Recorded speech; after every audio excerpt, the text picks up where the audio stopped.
Olá, envelhecentes! Mais um sábado de Geronto no Foco e eu peço licença agora para entrar na sua casa para falarmos de envelhecimento humano.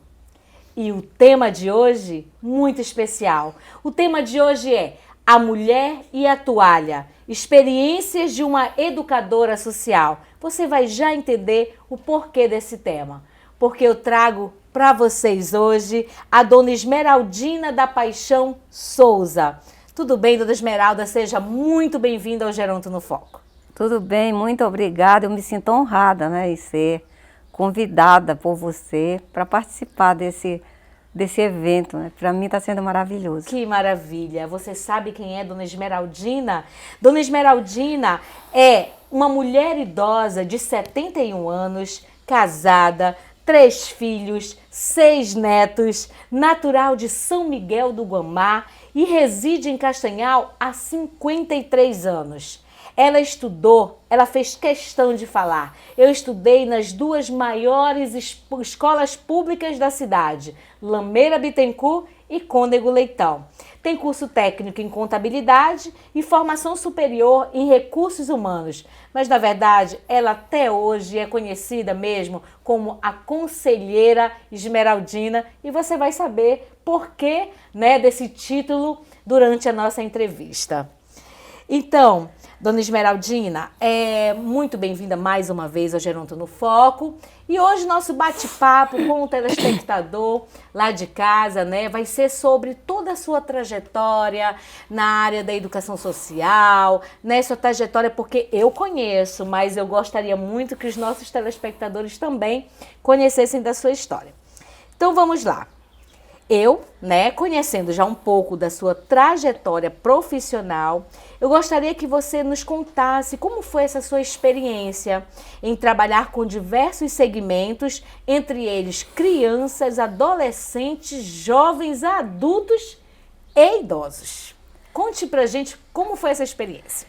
Eu iniciei em 88, já casada, já com os filhos. Mas eu queria trabalhar, eu queria fazer alguma coisa. Aí eu me inscrevi como voluntária na antiga FIBESP. Na verdade, aí a gente passou a ser bolsista da FIBESP, que é um órgão do estado do Pará, onde eu comecei na colônia de férias e a demanda que eu comecei era criança e adolescente. Então, naquele tempo existiam os núcleos que faziam aquela atividade do lazer, artesanato, enfim, e é uma culminância para o antigo Centro Social Urbano, que depois se tornou a secretaria, a grande Secretaria de Assistência Social. Aí nesse decorrer eu fiquei foi 88, em 90 eu fui admitida pela Prefeitura de Castanhal, já como funcionária de nível médio com natureza técnica. E eu fui ministrar curso de corte e costura para adolescentes. Aí nós trabalhamos em alguns espaços que tinham uma casa antiga que foi alugada onde nós ficávamos. E depois nós fomos trabalhar no anexo do Loyola Passarinho, ali onde tem o futebol de salão. Sim. Tem um anexo, então nós ficávamos lá. Era uma grande equipe, de educadores, poucos profissionais em assistência social e psicólogos, mas educadores tinham bastante. E lá eu ministrava um curso de corte e costura para adolescentes, meninas. E os meninos, porque naquela época também tinha um trabalho que ele era remanescente do Muda Menor. E aí os meninos trabalhavam na rua, eles faziam picolé, faziam saco, faziam outra, e vendiam na rua. E eu era no corte e costura. Gente, olha que interessante. Eu estou lhe perguntando isso porque é muito difícil, né? Geralmente uma pessoa fala assim, eu gosto de trabalhar com adolescente, eu gosto de trabalhar com criança, eu só trabalho com pessoas idosas. Mas a senhora teve experiência de trabalhar com todos os segmentos, né? Durante o decorrer da sua trajetória profissional. Isso deve ser muito fantástico, procurar tentar entender da criança à pessoa idosa. Porque dentro da assistência social, que a gente vai ver depois, são as proteções, né? A proteção básica, a média e a alta complexidade. E eu terminei, né? Eu parei o meu serviço dentro da secretaria na alta complexidade. Então eu vim né? E sempre trabalhando. Eu trabalhei menos com idoso, né? Mas a criança e o adolescente. E na verdade, quando você trabalha no Conselho Tutelar, você trabalha com a família, né? Que é o bojo da Secretaria de Assistência. Justamente. É trabalhar com as pessoas, é trabalhar a família no seu total, né? E desde sempre, essas famílias provavelmente tinham uma pessoa idosa no seu núcleo familiar. Com certeza. Né? Então, é por isso que hoje a gente sabe, dona Esmeraldina, que toda família, até 2030, toda família terá uma pessoa idosa no seu núcleo, né? Ou se não tiver, você vai conhecer, tem alguém na família, um vizinho, um amigo próximo, mas assim, a população envelhecida só cresce, né? Então deixa eu lhe fazer mais uma pergunta. Quais as experiências ou especificidades de trabalhar em agrovilas? Porque eu percebi lá no seu currículo que a senhora também já passou pelas agrovilas. A senhora sentiu uma diferença muito grande, né? Trabalhar na cidade, trabalhar na zona urbana, trabalhar na zona rural? Conte um pouquinho pra gente. Então, foi de 90 a 93, eu fiquei trabalhando com criança e adolescente, ou meninas, né? Com criança e adolescente antes, né? Colônia de férias, aí vai. Aí depois no corte e costura com meninas. E nessa época tinha um projeto que a gente trabalhava na Agrovila Santa Terezinha. E eu ministrava o curso de corte e costura para as meninas, para as adolescentes. Aí tinha a questão do lazer, aquele momento lúdico. E nós tínhamos uma experiência também de trabalho lá, que era um apoio da Emater e Sagre, que naquela época o pessoal da agricultura familiar, eles tinham um apoio do Banco do Brasil, da Amazônia, que era provavelmente do Banco da Amazônia, a fundo, né? Perdido. Então eles ganhavam recurso e tinham as suas terras, né, para trabalhar. E esses meninos, eles ganharam um pedaço de terra onde eles plantavam. Isso foi uma experiência fantástica. Nossa, eles plantavam batata doce, macaxeira e feijão, aquele feijão caupê. E tinha o educador social, que era o Vidal, que ficava com os meninos, o Norman Célio. Sim. E lá a gente fazia aquela interação, a integração com os meninos. E esse material, tanto o corte e costura, quando elas produziam aquela roupa, era vendido na comunidade, sim, tanto como o produto, que nós vendíamos aqui no Supermercado São João, se eu não me engano.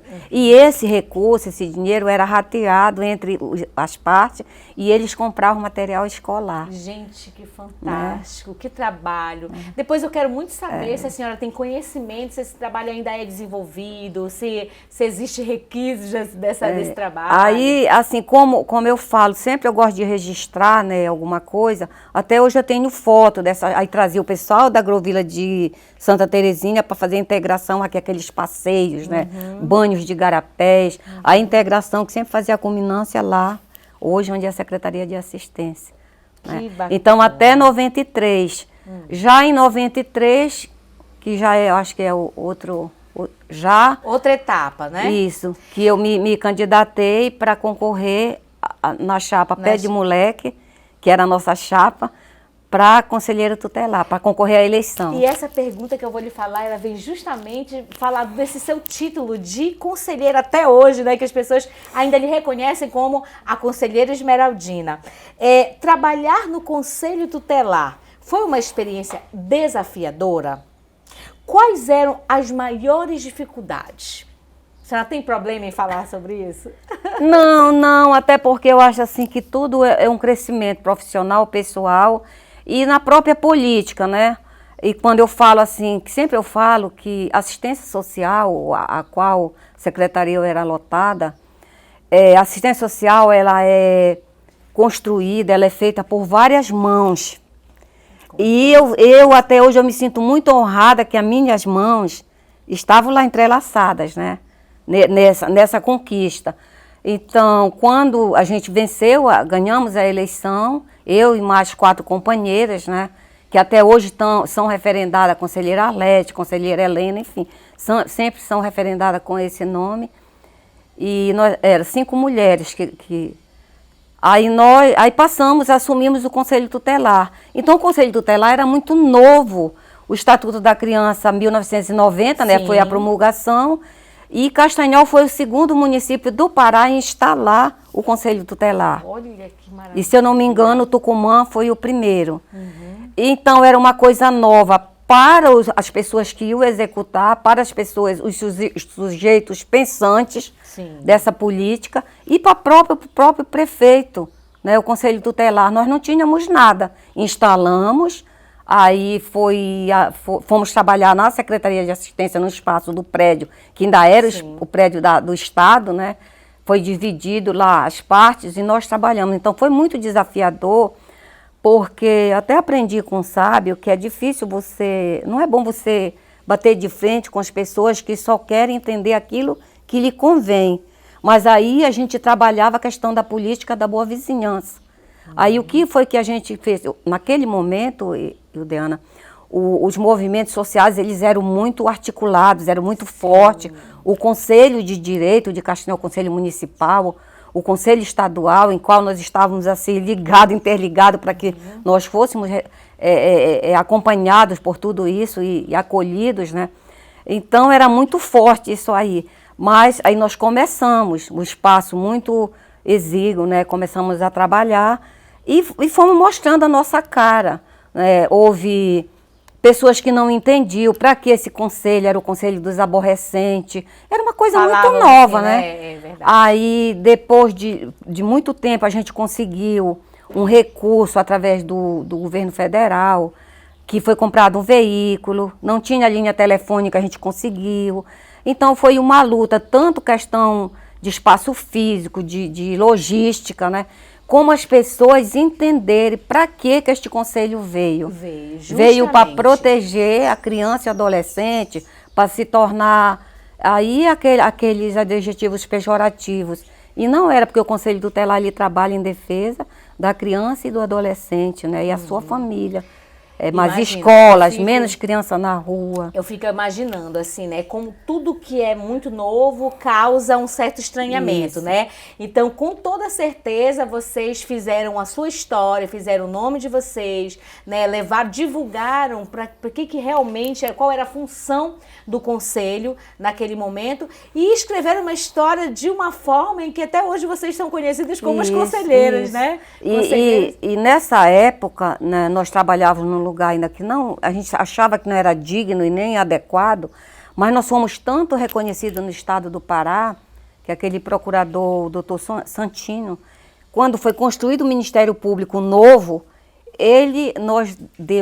foi construído um espaço para nós, um anexo, e nós fomos trabalhar no anexo dentro do Ministério Público. Puxa, que era um lugar muito aconchegante, muito bom, digno, né? Ali nós fomos trabalhar.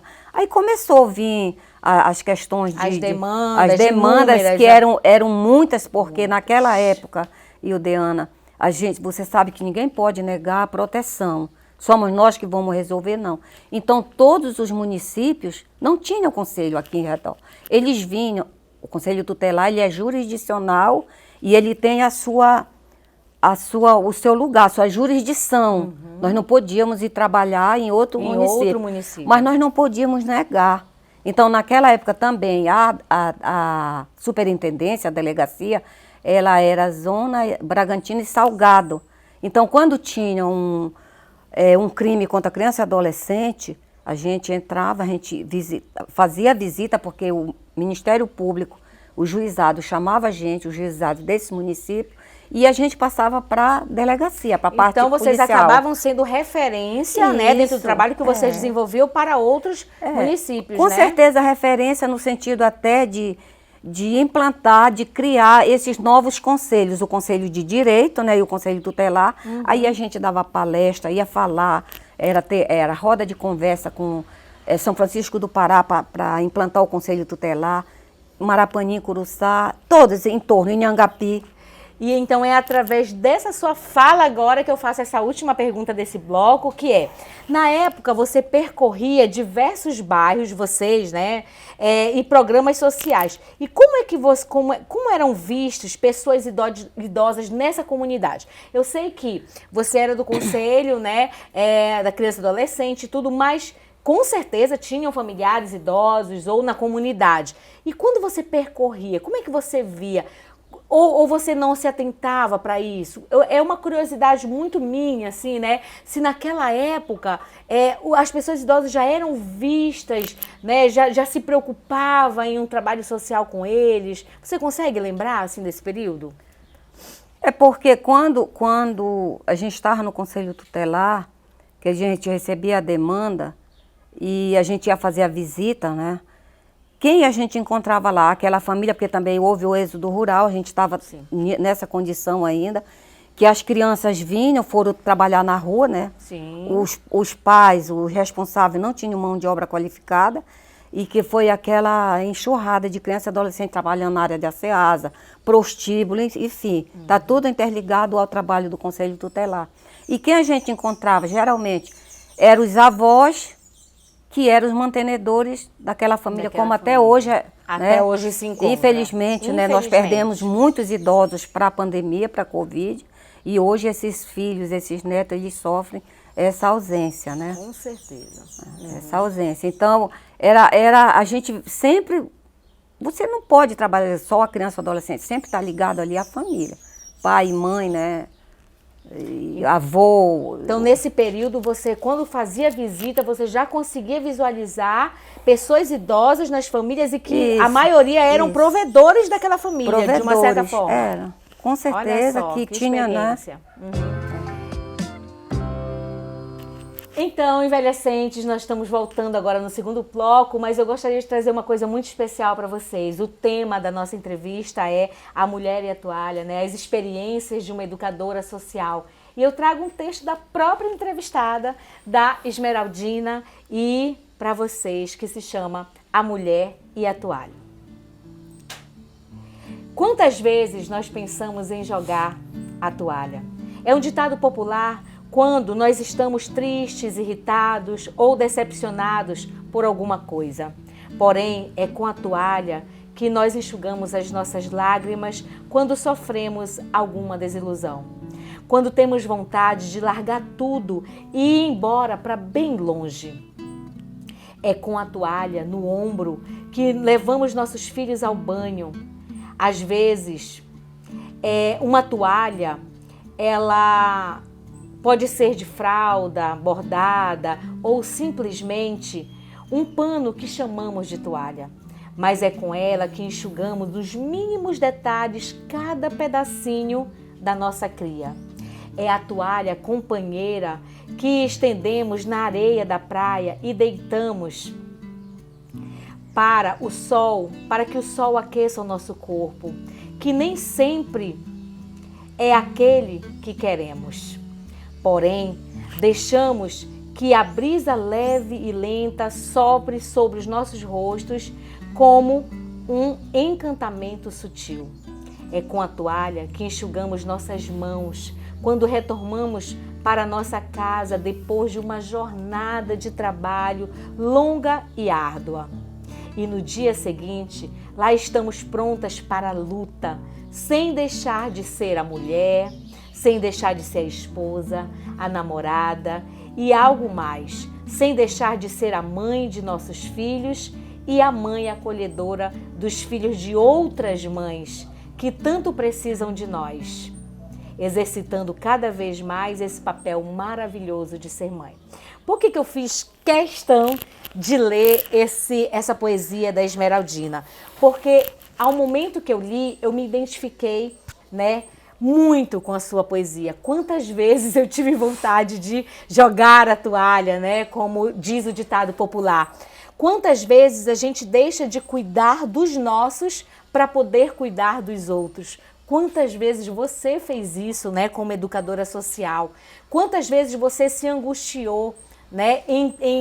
De repente achar que não dava conta de lidar com todas as situações, ser mãe, dona de casa, esposa, de trabalhar no social, de ver que as situações que a senhora achava que deveria ter uma solução imediata e rápida, não tinha essa solução imediata e rápida, né? E aí é em cima de tudo isso que a gente vai falar agora da sua experiência profissional. E aí eu lhe pergunto, né? A sua experiência no Centro de Produção e Geração de Renda, né, nos CRAs, no Propira, onde a senhora trabalhou, que depois se transformou em CRAs, né, os centros de referência, existiam mulheres provedoras das suas famílias? Existiam mulheres idosas provedoras das suas famílias? Então, né, como anterior eu falei, que eu fiquei no Conselho Tutelar de 93 a 99. Quando eu saí, né, deixei, não podia mais concorrer, porque foram 2 mandatos, eu concorri os 2. Aí eu voltei para SEMAS e fui trabalhar novamente, voltei à minha atividade de educadora social. Aí foi quando eu fui trabalhar nos bairros, né? Agrovila de Macapazinho, nós tínhamos grupos de idosos, Ianetama, Salgadinho, lá no centro também, na própria assistência social, lá no espaço físico também funcionava grupos. E nós começamos esse trabalho e a coordenadora era a professora e assistente social Graciete Leite. E nós íamos como educadoras para essas áreas, né? E que foi assim, uma maravilha. Em Macapazinho era um fantástico trabalho lá, né, com os idosos. Porque era o grupo de corte e costura, era artesanato, aí tinha a parte educativa que a gente levava palestra. E eu, como educadora social, que voltei a ser a educadora, eu acompanhava o psicólogo, o assistente social, a equipe. Nós éramos uma equipe, né, que trabalhava.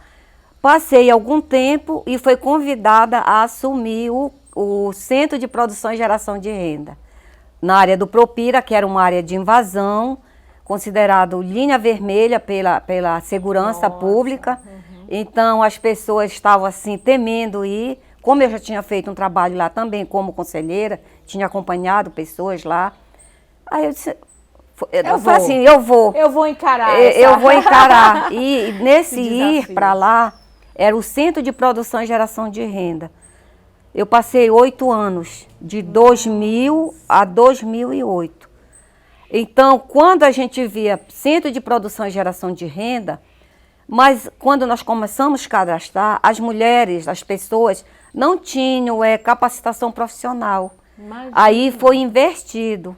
Aí nós com o ISES, né, assistência social, no seu bojo, que eu acho assim que sempre foi uma conquista. Castanhal, para mim, nós tivemos muita dificuldade, políticas, enfim, mas Castanhal sempre esteve à frente, né? Até porque esses 2 centros que foram criados lá por ser uma área de vulnerabilidade social muito de alta complexidade, e no Pantanal pela questão também da vulnerabilidade por conta do lixão. E eu fui a primeira coordenadora de CRAS, né, de centro e de CRAS, a primeira coordenadora mulher. Porque o outro era o Luiz Paulo, que foi o coordenador do Centro do Pantanal. Nossa, eu fico imaginando aqui com essa sua fala, o quanto teve a resistência, né? A primeira mulher a coordenar um centro de referência e tal. Quanto preconceito, né? Poder por trás ali, talvez só nem tenha sentido, né? Ah, uma mulher aqui, será que ela vai dar conta? Mulher sexo frágil, enfim, aquelas coisinhas que a gente escuta até hoje, né? E a área lá tinha muita violência, muitos óbitos, né? Muitos assassinatos. E quando nós chegamos lá, que a gente viu, não, vamos cadastrar, aí não tinha pessoas qualificadas, já tinha aquela iniciação, né, em alguma coisa. Mas para gerar renda. Gerar renda, porque para gerar história, renda você né? tem que ter, né, capacitação. Aí foi que a Secretaria de Assistência, nós mesmos, os técnicos que trabalhavam lá, que diziam os técnicos, os especialistas, né, em serviço social, psicólogo, juntamente com a coordenação, nós começamos a buscar, né, se conectamos com os SESC, SESI, SENAI, Curro Velho.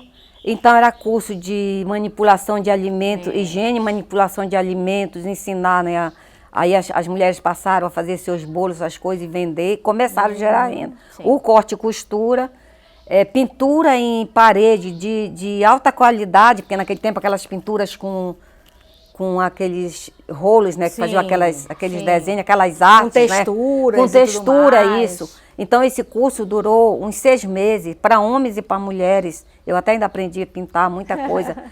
E então os cursos, aí essas mulheres foram se profissionalizando e dentro daquela roda de conversa, na hora que elas estavam fazendo, mulheres e homens, eram mais mulheres, Sim. né?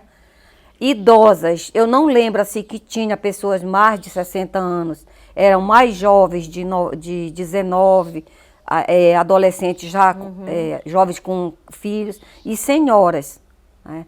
Então elas faziam esses cursos e foram se profissionalizando. Depois nós fizemos uma espécie de convênio lá com a escola Cunô, que elas passaram a fazer a farda do colégio Cunô. Sim. E já começaram a ganhar. Entendi. Então foi todo uma articulação com a rede de serviço.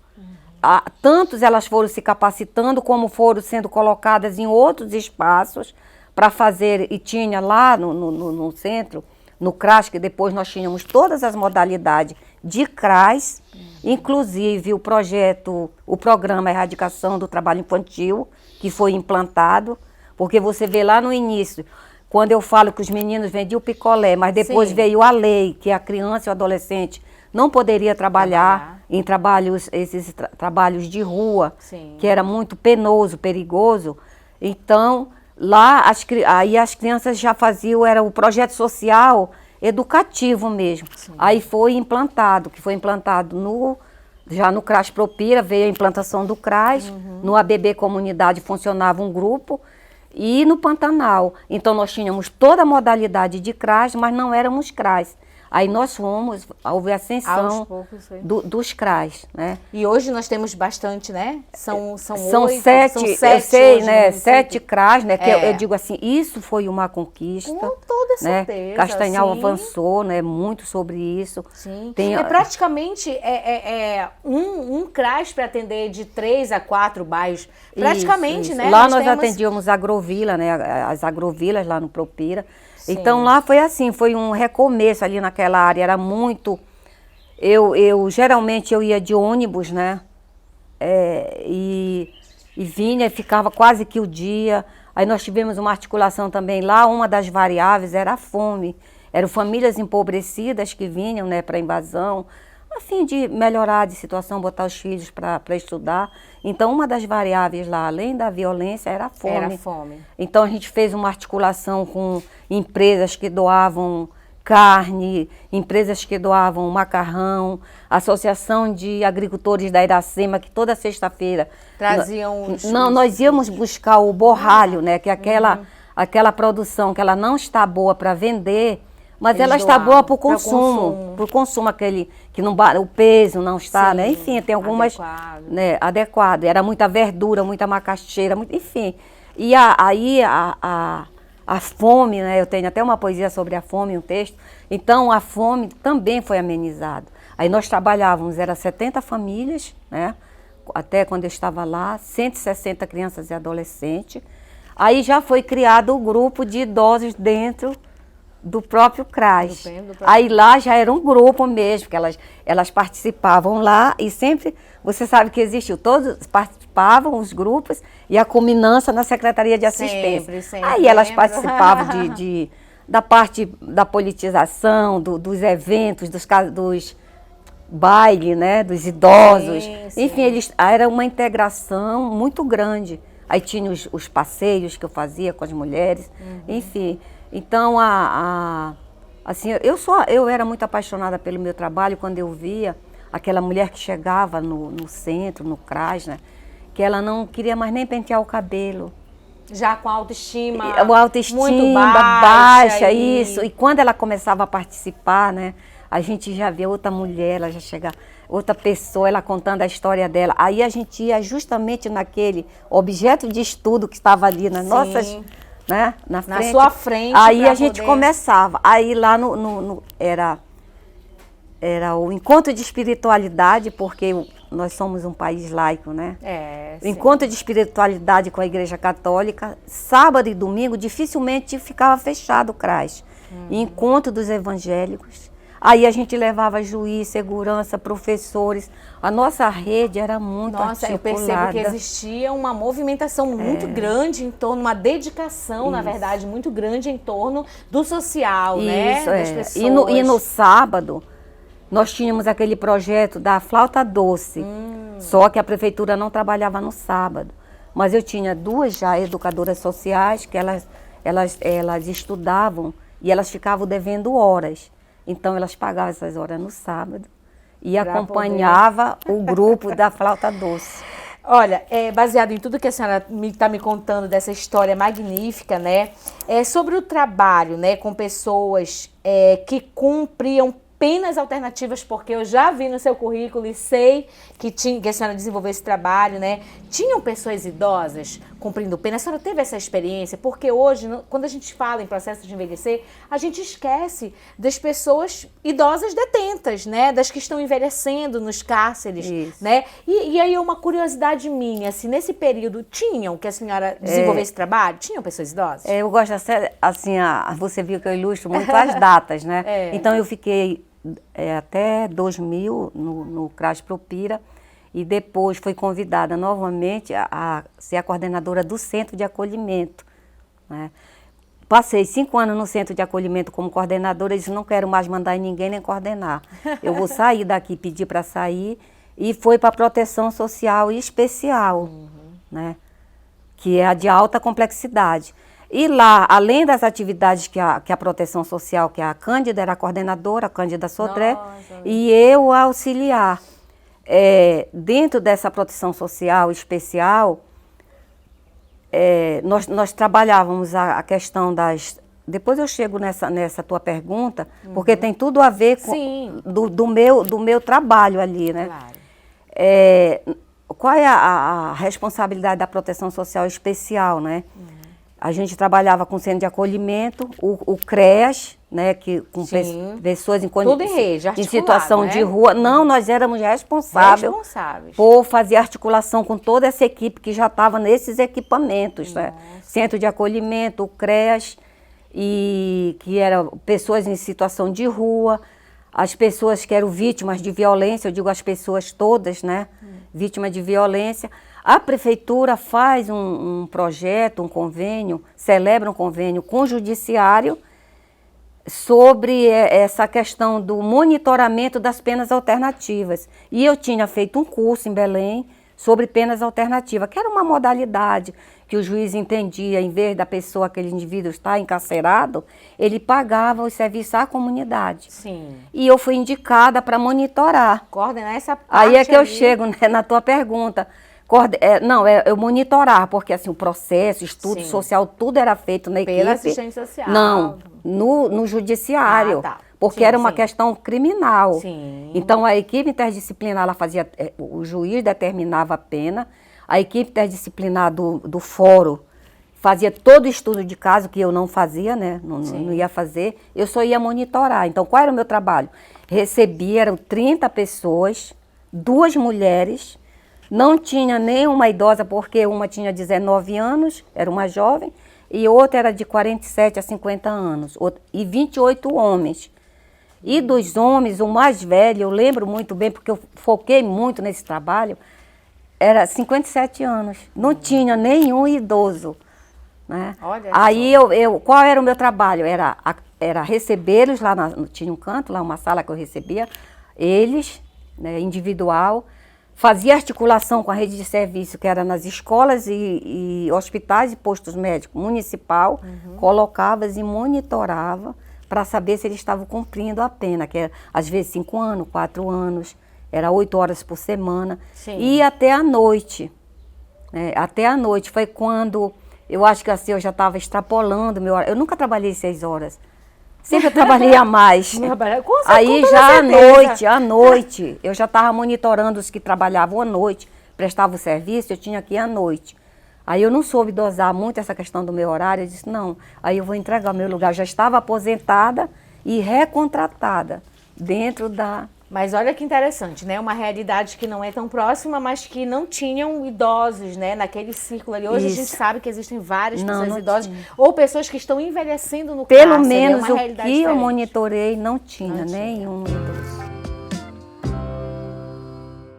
Então, envelhecentes, vamos para mais um bloco do Geronto no Foco e eu vou continuar aqui com a nossa entrevistada, porque o nosso tema hoje é a mulher e a toalha, inclusive experiências de uma educadora social, inclusive eu já li uma poesia, né, A Mulher e a Toalha, da nossa entrevistada, a dona Esmeraldina da Paixão Souza, que é educadora social, que está falando conosco de toda a trajetória dela no social, que é fantástica, no conselho também tutelar. E eu trago mais um texto que eu faço questão de ler para vocês. Misturas radicais. Eu tiro a faca do peito, enfio a faca no pão. Uma mesa está composta mulheres que usavam a palavra, algumas fazem perguntas, outras fazem resposta. Respostas esperançosas em busca de novos caminhos. Quantas já apareceram e cumpriram seu destino, deixando a bandeira ao vento para que seu grito não acabe no silêncio. Falam de sensibilização, proteção, transversalidade, gênero e igualdade. E a liberdade é machista, feminista ou simplesmente mulher?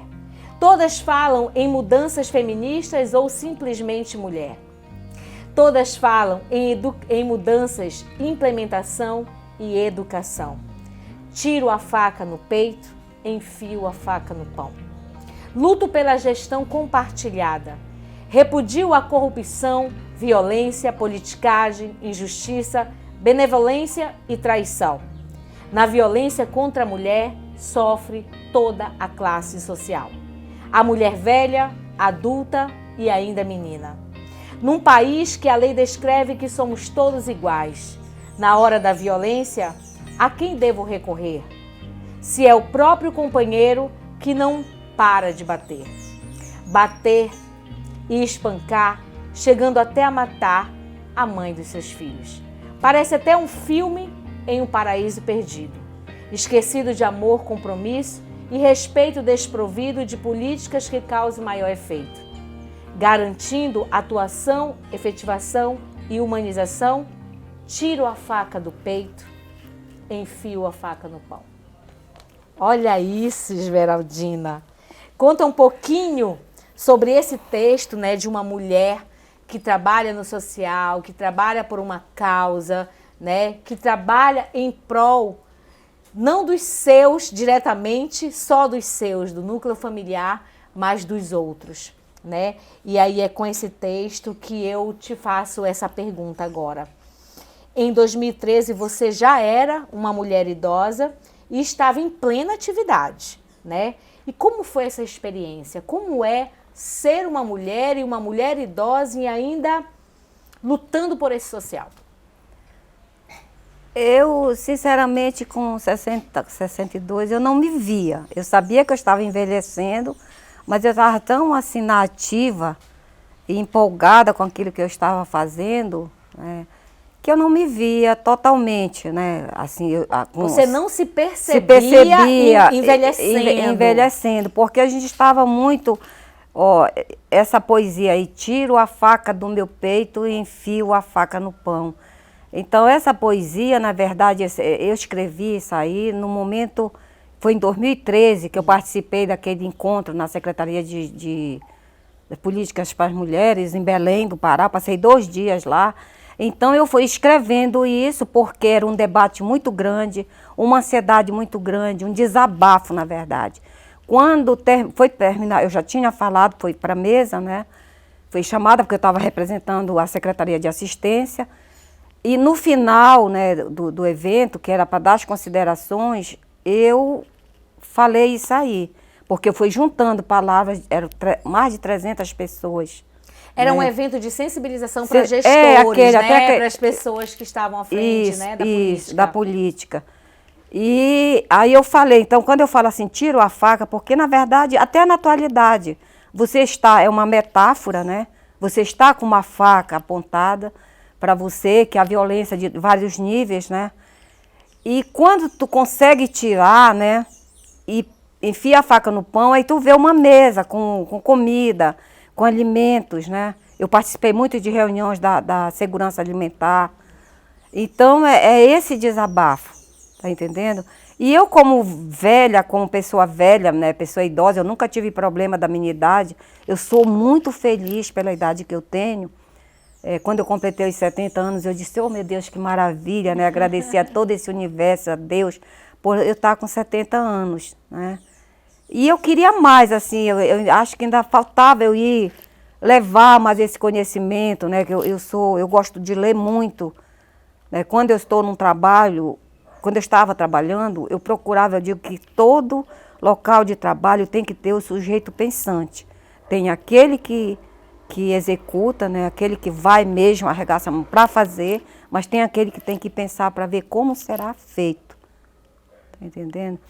E eu não me senti assim, eu já vi me sentir, Ildeana, já assim a pessoa velha, já depois de 70, quando eu entro no ônibus, quando eu estou na fila do banco, que às vezes uns olham com deboche, e outros tratam com respeito. Aí foi, realmente, eu estou... Que caiu a ficha. Opa, alguma coisa tem diferente coisa aí, né? E essa maturidade, essa experiência, né, que você traz diante do trabalho social e trabalhando com classe de pessoas menos favorecidas, né? Lhe trouxeram algumas reflexões, né? E o que mais lhe angustiava, né, em todo esse contexto? O que você não dava conta, por exemplo, daquela situação de resolver imediatamente e que te trazia angústia porque você dependia de setores ou de uma política ou de outras pessoas para resolver? Quando eu escrevi essa poesia, A Mulher e a Toalha, eu estava no centro de acolhimento, então como lá é alta complexidade, e essas angústias, elas sempre vieram, desde quando a gente começa a trabalhar, a questão da falta de celeridade nos processos, da falta de celeridade, porque assim, eu queria tudo muito rápido. E eu tinha que entender que, digamos, uma família está passando fome, tinha que ter a cesta básica, então não podia esperar, né? A criança e o adolescente que está acolhida, uma psicóloga uma vez, ela falou que parece assim, 3 meses, é pouco 3 meses, mas para uma criança que está acolhida, que está no acolhimento... Porque tem urgência. É muito tempo, sabe? Porque à noite, Ildeana, como os nossos filhos, quando tem um pesadelo, segura nas nossas mãos. E aquela criança ali no abrigo. E quando eram os bebês que iam crescendo, para todo mundo eles iam chamar tio. Né? Na minha gestão, no acolhimento, eu fiquei com, no máximo, 14 crianças e adolescentes. E 3 ou 4 foram para adoção, né? 4 crianças foram para adoção. Então, aí a angústia que vem, né?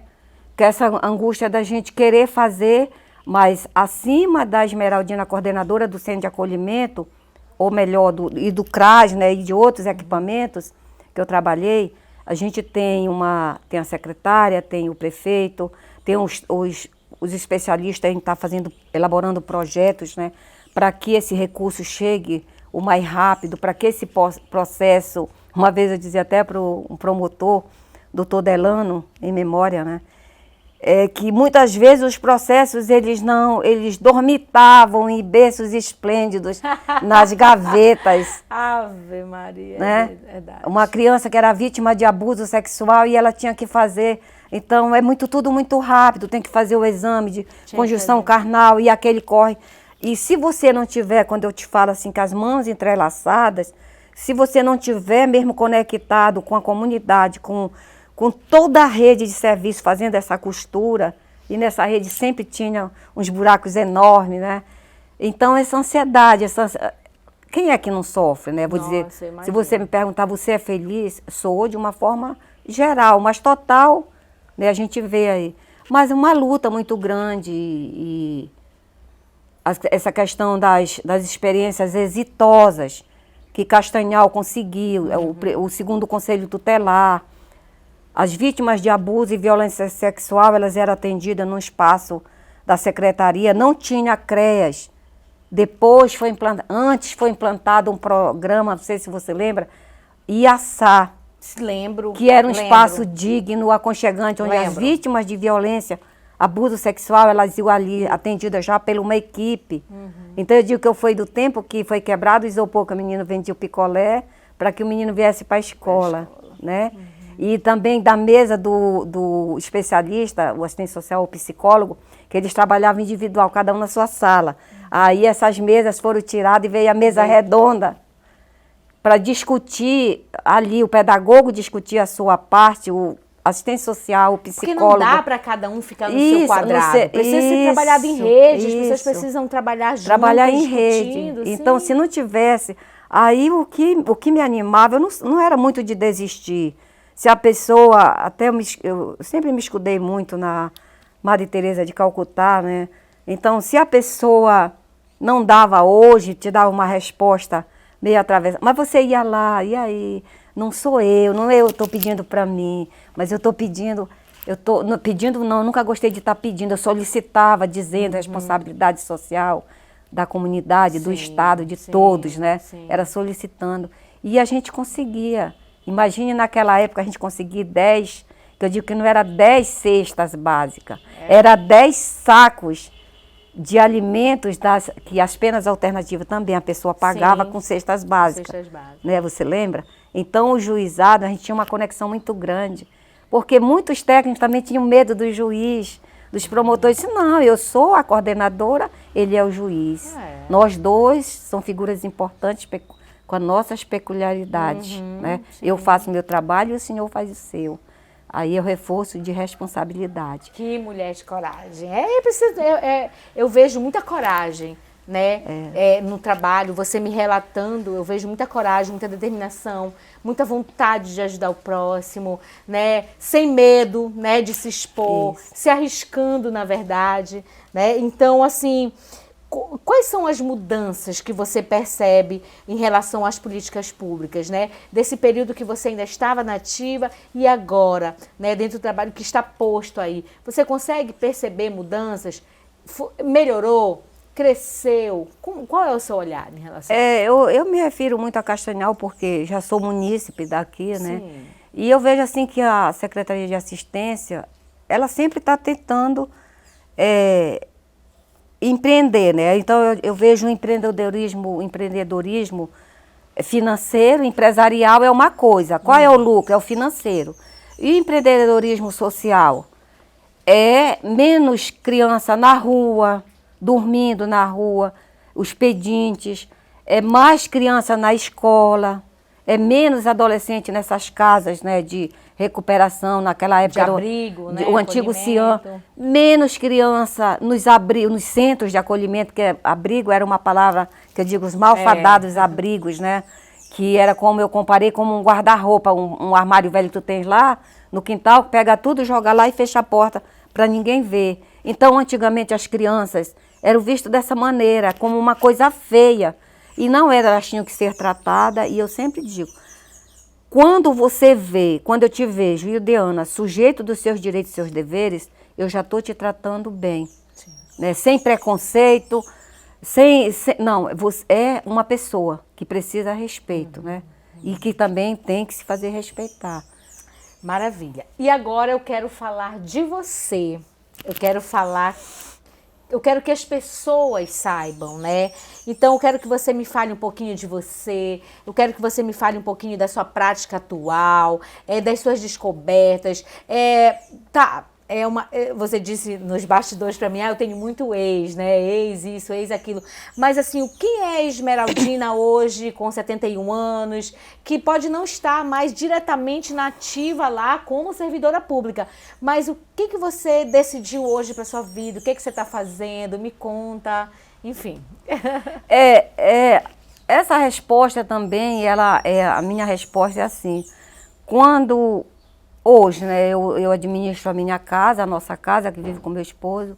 Eu comprei um sítio também, porque quando a gente sai dessa política de acolhimento, a tua saúde mental ela está muito fragilizada. Muito embora você participando das coisas, de lazer, e eu fazia muito com os funcionários para que eles não ficassem muito a saúde mental abala de você ver tanto sofrimento e às vezes não poder fazer nada. Aí hoje eu administro as minhas coisas. Eu disse uma vez para uma secretária, para mim não ficar doida, eu criei um cachorro. Aí eu tenho cachorro, eu tenho plantas, eu faço minhas hortas, minhas plantas, as flores, né? Então lá no sítio eu tenho um pequeno igarapé. Eu adoro a natureza, né? Eu sou a favor da agricultura familiar, eu sou a favor de todas essas coisas que são simples, os valores das pequenas coisas para as pessoas, que para mim são grandiosas, né? E também eu me escudo, muitas vezes eu fico, poxa, a gente, na questão da angústia, né? Que você trabalha e parece que tem um dia que você se sente impotente. Mas o que foi que eu fiz? Aí tu começa a pontuar, aí você se reforça. É o que nós estamos fazendo aqui agora, imagina só, né? Você eu lhe convidei porque eu lhe convidei, né, por indicações e porque eu me lembro que no início da minha carreira, ali trabalhando nos projetos sociais, no Cuca Legal, no Corpo Saudável, eu lhe via como uma mulher, né, muito forte, muito saindo ali das secretarias, eu lhe encontrava nos fóruns, nos planejamentos, eu sempre via a Esmeraldina lá, né, e sempre como uma mulher empoderada e referência naquela ali. Então, agora você é uma mulher idosa de 71 anos, mas que você não pode esquecer, né, de tudo que você já fez, de todas as realizações por onde você passou e do reconhecimento. O que eu acredito que tem que ter agora é que as pessoas precisam o tempo todo reforçá-la de tudo que você já fez de maravilhoso, né, para o nosso município ou para os municípios vizinhos com essas orientações.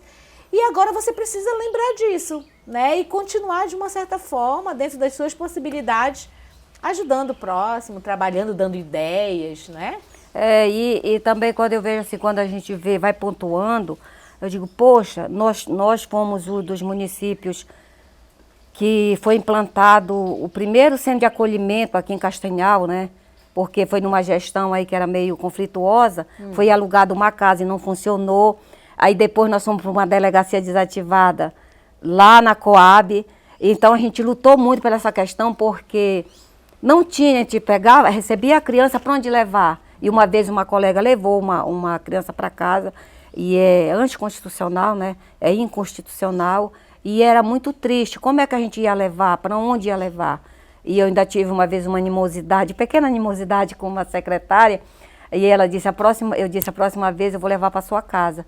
E com essa, assim, nós fomos o precursor dessas implantações dos abrigos, dos centros de acolhimento, que depois foi construído, é um prédio próprio, né, para meninos, porque as meninas viviam com as irmãs salesianas, né, a menina que estava em situação de risco. Depois foi alugada uma casa e eu fui também a coordenadora dessa casa. E depois unificou os trabalhos, como diz a lei, de 0 a 18, num complexo enorme, que é um prédio próprio, então são experiências exitosas, né? Ninguém pode dizer só assim, Castanhal tem dificuldade? Tem. A gente vê hoje, tem muitas pessoas passando fome. Eu sou antenada, eu escuto rádio, eu assisto televisão. E eu tenho assim uma palavra a dizer, né? Que a medida de se ter, Ildeana, nunca enche. Então essa medida, ela nunca vai encher, porque Castanhal, ele é tipo malha fina. Alguém passa e alguém fica. Né? Então na área da saúde, sempre está recebendo de outro município, e na área social também. Então, olha, como eu te falei, o centro de acolhimento é uma casa digna, uma casa bem... Tem as salas, porque antigamente não tinha as salas dos especialistas, dos técnicos, com coordenação, com tudo. Não sei se você já visitou, sim, né? Sim. Você conhece. Então lá eu fazia aquilo ali, uma residência. Então é nisso que eu vou me escudando. Poxa, eu já fiz muita coisa, eu sou mas eu fiz, né? Com várias mãos. Uma vez uma juíza disse numa audiência pública que Dona Esmeraldina, a senhora é um anjo é um anjo na Secretaria de Assistência. Eu disse, excelentíssima, se não fosse o apoio de todos, da comunidade mesmo, até daquele feirante, daquela pessoa que mora lá no bairro, que ajudava, que dava as informações, os técnicos, a secretária, enfim, toda a equipe, né? Eu não conseguiria. Eu era um anjo sem asa. Então, olha, nosso papo está muito gostoso. A gente vai finalizando aqui, mas antes de... nós vamos dar um intervalinho para chamar um patrocinador e eu quero ainda finalizar com uma frasezinha e com um comentário para a senhora. Então, o Geronto no Foco vai ficando por aqui, mas eu gostaria de finalizar fazendo um comentário e em poucas palavras que a senhora finalizasse também, né, com esse meu comentário. Hoje, nós sabemos da situação que passamos no Brasil, né? Foi muito falado em fome e hoje nós temos milhões de brasileiros nesse momento sem ter o que comer, né? E sem expectativa para ter um alimento hoje na sua mesa. Muitas amigas, muitas mulheres ativistas e da luta, assim como eu, hoje estão com vontade de desistir, com vontade de jogar a toalha, já passou isso pela cabeça, né? Cansadas de tanto lutar. E aí eu pergunto para você, né? Mesmo aposentada hoje, mas você é do social, você sem dúvida nenhuma é uma mulher de luta, já passou pela sua cabeça desistir, jogar a toalha, ou você ainda tem esperança? Não, eu sempre sou esperançosa, né? Mesmo com essa situação socioeconômica que o país passa, né? Da fome, e a fome ela gera outros tipos, vários tipos de violência, né? Quando você tem fome, as tuas crianças, enfim, tá com fome, outras violências, né? E o que eu digo assim, sejamos esperançosos, a gente está vendo aí, né, a situação, o ódio, os assassinatos das pessoas que estão em luta, assim como eu sofri, eu fui ameaçada pela questão da denúncia do trabalho infantil, que isso é em outra parte, fui ameaçada, eu e minhas colegas conselheiras, né? Fomos ameaçadas quando a gente denunciou a prostituição infanto-juvenil, que era muito grande, o trabalho infantil, né, que nos prostíbulos, nas padarias, enfim, que trabalhavam à noite, até um garoto perdeu a mão. Então, mas a gente não pode perder a esperança e desistir jamais. Jamais. E a medida de se ter nunca se enche. Você tem que estar sempre buscando. Eu estou acabando de ler o livro, gosto de ler, Torto Arado até. Torto Arado é maravilhoso. E agora estou lendo o livro do meu colega Antônio Prado, que é Memórias em Pedaços. Então nós vamos finalizar com essa frase. A medida de se ter não se enche. É isso? A medida de se ter não se enche. E eu agradeço imensamente essa oportunidade de vê-la, de tê-la e de escutá-la aqui no Geronto no Foco. Eu te agradeço. Então o Geronto no Foco fica por aqui. Não esqueça de seguir a gente nas redes sociais, né? Geronto no Foco, @Geronto no Foco no Instagram, Geronto no Foco no Facebook. E é isso, né? Vai lá no direct, manda uma mensagem pra gente, comenta, compartilha os nossos vídeos. E é isso. Até mais, envelhecentes. Até o próximo sábado.